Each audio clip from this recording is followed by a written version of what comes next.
I am working on a video for what I consider proper leash walking etiquette, specifically to assist a person / people. The specific post that I'm assisting with, she was having issues with her dog.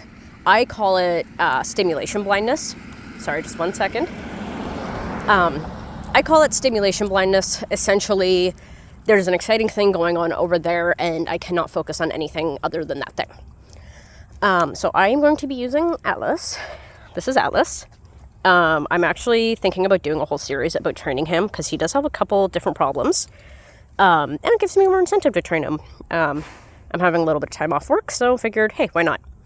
I use head collars personally. I am disabled and I have weight limit restrictions, so I can't have him hauling around on me. This specific head collar, if anybody's interested, I will find the link for it. It's from Amazon. It was pretty cheap. Works really good for him. I can also do a introduction to head collar video. Not a huge problem. I do have a normal. I always use wide collars. This is a 1.5 inch, I believe, collar. I also use metal buckles. I'm very specific with that. I do also have his vest on. He is an in-training service dog that we're kind of bouncing around with the training a little bit. He's really good with the service dog aspect. The normal dog aspect, we're kind of a little wishy-washy. So I do have his harness on to show I'm a person that leads by example. I will show the example of what I saw in the video and how I correct it. Immediately from the video, said dog was on harness. Lady had stated she has changed from a harness to, I believe, a collar. He is on a flat collar right now. I recommend if you decide you're leading from a collar, so you're not using like a head collar or a front pull harness. I don't prefer front pull harness, and I'll get to that quickly. This actually does have a front pull loop on it. I will talk about that at some point in time if I remember. I prefer martingales over everything else. Hi, puppy. Which is it's essentially the loop that goes around with the loop of chain or something that kind of tightens above. You can Google it. I'm sure you'll be able to figure it out.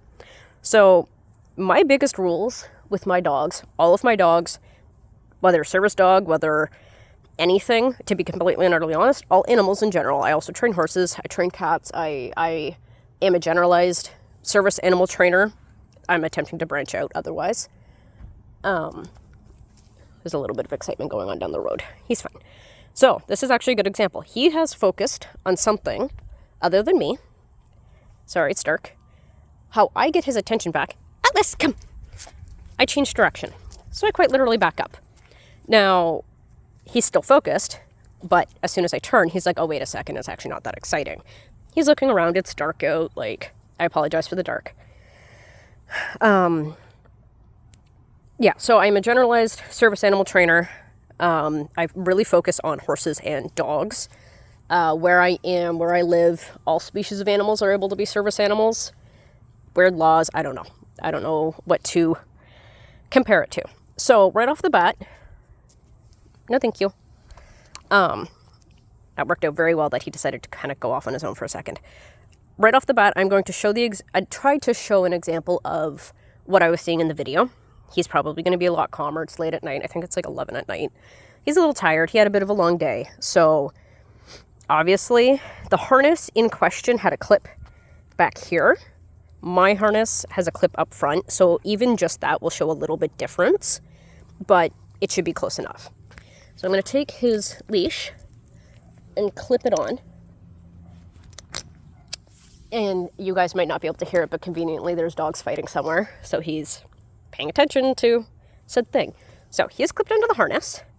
This one, obviously, it's not clipped to the back. If it was clipped to the back, it would pull with different physics. So it would actually pull back, I don't know if you can see that, against his shoulders. Where clipped to the front, it actually, it pulls up kind of into his throat. So just different physics, something to consider with harnesses. So we're going to go for a walk. I'm going to let him go right to the end of the leash. Hopefully he kind of does something along the lines of what I'm hoping and kind of goes to the end of the leash and takes lead, essentially. Okay, walk. Let's go. kind of, he's looking back at me because he's like, I'm not allowed up here. But let's say, see, he's kind of going, yeah, he knows he's not actually supposed to have his nose to the ground unless we're peeing. He may pee. Are we going to go pee? Yeah, so he is what I call doom sniffing. This is where they're sniffing with no actual intent of doing anything. Good boy. He was just sniffing for the sake of it. So he's not actually, there's no real stimulation. He's not, sorry, car driving by. He's not actually looking for anything, but this nose to the ground is kind of a good example. I don't really actually, like, I have to haul on him pretty good to have control over him. And he's just like, lady, no, I'm going to do my own thing. Essentially mess you. Like, I don't care. I'm going to do my own thing. My head's where my head wants to be. And yeah, I'm a person that firmly believes you should be able to control all of your animals with 2 fingers. I'm using my whole hand, and at moments I'm struggling a little bit. Again, disabled, it makes sense, but that's too much effort for me. Ignore that he looks ribby. He's excited, so he's sucked in a little bit, and we're having some issues with feeding problems. I just got him fairly recently, so yeah, just doing some rehab with him. So from here, yeah, see, he's not even paying attention anymore. He's in his own little world. From here, I'm going to put him on the head collar. I don't have a martingale on me, unfortunately, just to show the big difference. And it will also show, good boy, what was I saying? Sorry. To show the difference of his walking style, where I like him walking, and the little tips and tricks that I do when we have control over this area. So I had mentioned, and I apologize for how dark it is. Like I said, it's 11 o'clock at night. The street lights suck here, and you might have to up your brightness. I apologize. So I had said in the video that to control a predatory animal, and this goes for basically all predatory animals, down to like predatory birds. Basically everybody has seen a falcon with the hood. The video, very interestingly actually, the video had stated questioning if there was anything to, like, blinkers or anything like that to essentially cover the dog's eyes, which is working exactly like a falconry hood. Dogs, being predatory animals, sure, his ears are back, he's listening kind of behind him, but if you go like this, he's actually listening at me, and you can see how his ears are pointed at me. Dogs' senses are all right here. Here. Nah, hold on, sit. Sit. Sit, good boy. They're all right to the front of them. See, he's not focusing on me right now because he's not looking at me. But if he can see me, so he's looking this way, I'm right here, he's looking that way. If I step back, he only moved because he could hear me. Sit. Sit. Atlas. Hey, sit. Thank you. So, he's paying attention. We actually have a distraction, so this might be a good example. He's focusing on what he wants to focus on. He's not looking at me. But because I am in his line of sight, good boy, he just did a check-in. I'm in his line of sight. I am in his smell. His hearing's doing whatever his hearing wants to do. If I turn and start walking, he's immediately going to react because he can see me. So this is kind of what I was talking about. We actually do have a distraction. I'm just going to be quiet here for a second and record him.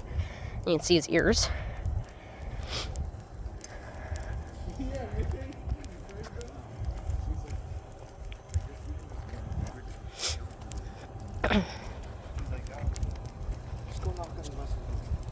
Good boy. Good boy. Yes. Okay, so that was a perfect example, and I love it, and I'm very appreciative that those guys were just doing their own thing. He was looking. You could see he was looking. But he's still looking at the odd moment. But because he could see me, and I had control over his head, the front of his body, what leads his body, he was able to go, hold on a second, I see that you're going this way, I see that your hand's wiggling a little bit. I'm going to continue following where my head is going. Animals follow their heads, kind of like us. Everybody knows if you look at the left of your window while you're driving, you drift to the left. Kind of the same thing. Good boy. So this is the example of I have control over his head. There's a dog barking in the background. over this, you have control over the animal. Realistically, if I walk in a straight line and I go, I'm going to move you this way, yep, and then I'm going to move you this way, yep, and I'm going to move you this way, because I'm controlling where his nose goes. Control the nose, control the head, and control the animal. The same is true for basically all predatory animals and a ton of prey animals as well. From here, I was saying that I was going to give a couple good pointers about how to deal with that. I am distracted and I cannot get my dog back to me. I'm hoping, just waiting for a second to see if I can get a distraction. Right there. You see how his ears went up? That's the moment. I don't want him going any further. That excitement, I go backwards. Come. Yes! And get his attention back on me. And then we're going to go back again. We don't want our dogs getting heightened to the point. Attention's off of me. Come back. Yes. He doesn't like the back part. He knows what it means. He doesn't like it. Come on. We don't want our dogs... What are we looking at? Are we looking at a cat? You're fine. Come on. Good boy. We don't want our dogs heightened to the point that they just cannot control themselves. They can't. They go stimulation blind. As soon as they go stimulation blind, there's nothing. They're not there anymore. They're not with us. Everything's gone. So as soon as those ears pop up a little bit, we're going to turn around and be like, no, I want your attention back on me. And make yourself really, really exciting. Sorry, I'm asthmatic and it's very smoky out. So I'm going to, now that we saw with the ears, I'm just going to show you what I do to make myself more interesting than the thing. I might get a little further down the road away from this house though.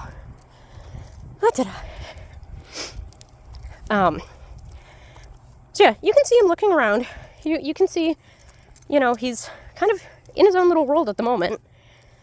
The big thing with the head collar is if I let go of the leash and he decides to go up front, it turns him. He turns his head and then he comes back to me anyway. Reminded me, I wanted to talk about the front lead harness. Let's get into the light a little bit better. I think there's somebody up there. So front lead harnesses alter gait. A lot of harnesses alter gait. I do not, absolutely no, recommend harnesses that alter gait. The harnesses that go straight across the chest, it interferes with the shoulder. This is a good harness. It's a how do you? I can't remember the name of it. I'll put it in the description. So this one specifically avoids the shoulder. That's what we want. Okay. Flip onto the front loop. I've never used this part with him, so this might be interesting. So it is on the front loop. The front loop pulls to the side. See how it twisted his shoulders there? Makes that hollow. I don't like that. Some people might. In emergency situations, it's a good idea. It messes with the gait. Anybody who's dealt with a leg injury or a spinal injury will tell you that the injury gets worse when the good leg gets tired. And the good leg gets tired because it's compensating for short stride for legs. That's essentially what's going on here. Is when you twist and pull, this leg, you see how that came back, is going to be stepping a lot shorter than the other leg. It's compromising gait we don't like. I will let him walk out and then bring him back to me with the front, and then I'm going to go back to the head collar. And I will talk about proper adjustment of like a martingale or choke leash. Preferably don't use a choke leash. I like martingales. That's my recommendation. So we're going to walk. I'm going to let him go to the end of the leash. Come on. And I'll let him turn around and you can see. I go. There. See how he steps short with his front legs, with his inside front leg. It alters gait. In the long run, not great. For short term, emergency sake, not a big deal, but not preferable. So what I do I'm hopping all over the place. I apologize. Again, 11 o'clock at night. Making myself more attractive than the thing in front of me. He's looking around. We don't go down this road very often. Although I picked this road. So what I'm going to do, ears are perked up. Atlas, come. Come. Yes. Good boy. I am specifically avoiding treats because said dog in post wouldn't take treats outside of the home. He's still focused on something else. We're not walking. I don't care right this very second. As soon as I start walking, his attention better be on me. So let's figure it out. I mean, that's pretty close. His ears are still kind of up, but he's not hyper-fixated on anything. But let's say he gets hyper-fixated. Come. Yes. Yeah, good boy. Lots of excitement, lots of calling, say their name. If you have a clicker, click, crazy clicks. See his ears now? He's focused on me more. This outside ear is actually twisting back, kind of like a hook, to try to listen to me. Good boy. So this is... Oh, we're focused on something back there. That's actually a really good thing. I'm going to let him look for a second. Let's go. Yes. Make myself the more exciting thing, right? We only want the stimulation to the ears up, like this. That was just a verbal correction. He was like, oh, okay. See, ears up. That's the only stimulation we want. Okay. Come on. I was focusing on something over there. Go back this way. Yes. A lot of people call this like the yo-yo game. I've heard push me, pull me, stuff like that. I prefer push me, pull me. Brings me back to, what is it? Dr. Dolittle. Makes me giggle. He's kind of in his own little world. Bring you back again. So he actually looked down here before he looked at me. So I'm just going to let him figure out that he's able to look at me for a second. He knows the answer to this question. There, yes. So that would have been really hard for you guys to see. The answer to the question was I want just a brief moment of eye contact. He gave it to me. It would have been hard for you guys to see. Things you can do at home once you get either your head collar or your martingale set up and you have figured out proper control. Hey, see now, front of the head is controlling. See how his nose is controlling? If I let him go, he's going to drift that way. Which he did. Once you get head collar and whatnot, head collar, martingale, whatever, front end set up, head or neck, figured out, from there, one of the best things that you can work on in the house is eye contact. You want eye contact to be a really super positive thing. So, what I do is treat beside the eyes. You hold a very high value treat, get them to sit in front of you, hold a really high value treat in front of your eyes, and as soon as they look you in the eyes, yes, click, reward, whatever your reward cue, like your clicker, hey, cue is, do that, give the treat, do it again, over and over and over again, and then once in a blue moon, and you know, I guess I should put in there, say a cue, I say eyes or look at me, good boy. So that is my verbal cue. But he also knows if we're standing stagnant and things are kind of a little awkward, probably just looking at me is going to be the best bet. He is focused on whatever, but it does smell very funny here, so. And it is very dark, you might not be able to see. Hey. Nose leading is when that nose goes up, depending on the breed. If you are a scent hound, the nose will go down. He is not. He is half boxer. We believe either mastiff or some form of shepherd was the father. And we know for a fact the mom was boxer. So when he is going, his nose is going. His nose will go up. Most scent hounds, like your coon hounds, your bloodhounds and whatnot, nose will go down. So yeah, do eye contact. Focus on eye contact for a little while. Focus on heeling, which this is technically I would almost refer to it as like a forced heel. This isn't a commanded heel. Commanded heel, I would say, hey, heel, and he would stay there no matter what my leash does. We're not quite there yet. We're working on it. This is a forced heel because I'm holding the leash, so his shoulders are at my hips, is the idea.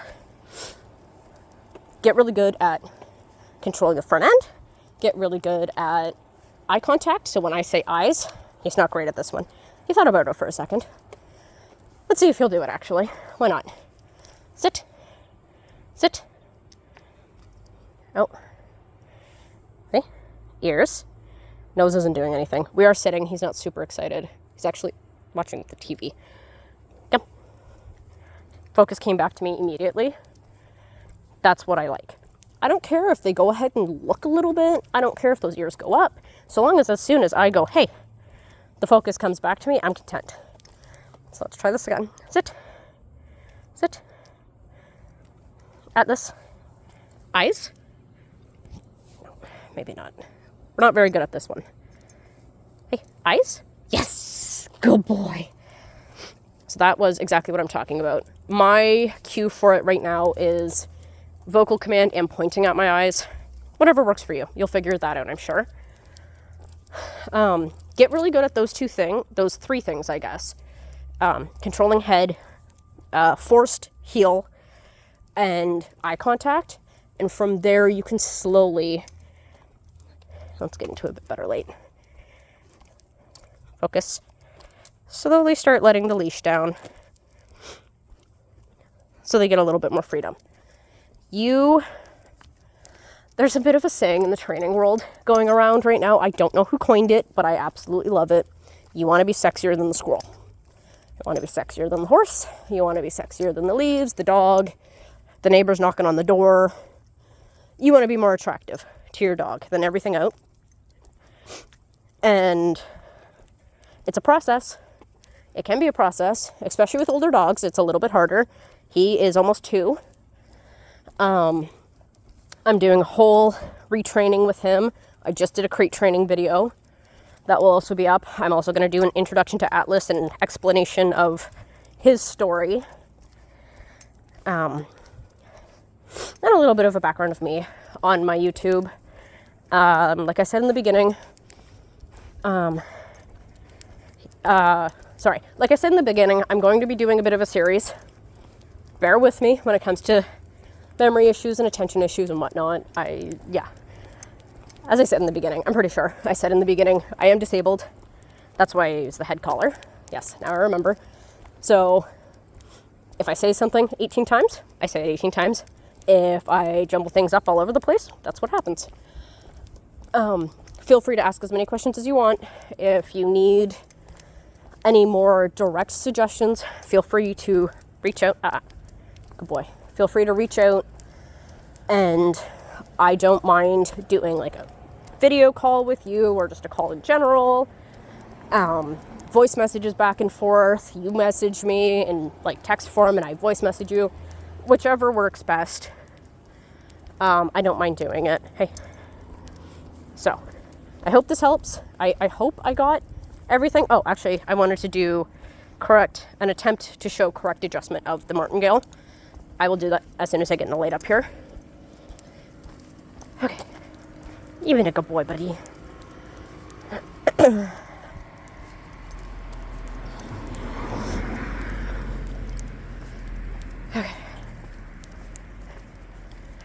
Okay.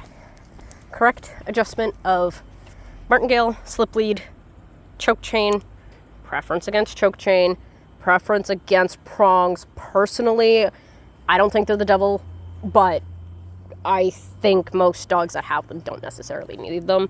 That's just me. So we can see where his head collar sits, right up behind the ears, and then it goes right down. This actually goes a bit forward, it pulls forward, but it would go straight line right down around the front of the throat. That is where we want our martingales to sit. That is where we want essentially all of our leashes to sit, or all of our collars, other than your normal flat collar. That's the best spot. He Little bit of a backstory, has this super wide collar because somebody used a 3/4 inch, which is like this size. Can you stop putting your head down? Thank you. Somebody used a 3/4 inch, which is like this size, collar on him. Not properly adjusted, so it was adjusted not properly adjusted for walking or training, I should say. So it was adjusted like this. It was halfway down his neck, all the way down his neck, actually, if I remember correctly. He has tracheal damage from plunging forward and hauling on his throat. A lot of dogs have tracheal damage. If you ever see a dog on a leash that is plunging to the end of the leash onto the collar, dragging somebody around, and it's making like huffing sounds and almost like snoring sounds and coughing, that's the precursor to tracheal damage, and I'm willing to bet that dog already has tracheal damage. This is why I choose wide collars. If the dog's neck can sustain the wide collar, I choose a wide collar. 1 second. Come.